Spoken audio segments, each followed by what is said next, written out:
明天就是元宵节了，也准备要迎接228-3天连假。往年东山席开百桌的元宵团圆宴，因为疫情取消，要改以高空烟火秀的方式来呈现。2月27号晚间8点，会在东山火车站前农地释放烟火，时间约有12分钟。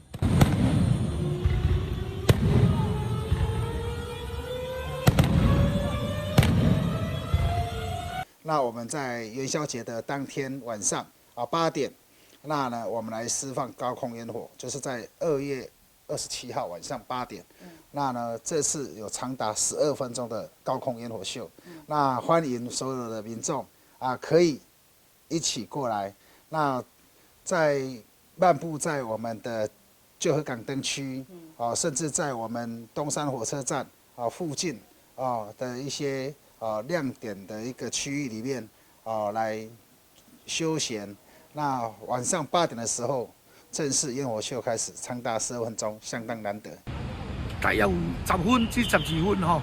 700几秒嘛这个时间伫哩安尼所以讲欢迎各界的这好朋友也会当来咱东山乡车头讲的这个车头落车落来咱就看会到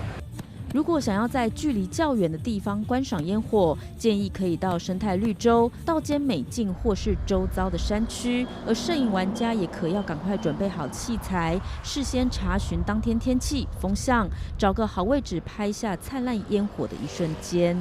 有一些摄影的同好那也可以在生态绿洲，或者是在我们的旧河港区甚至在这个天照宫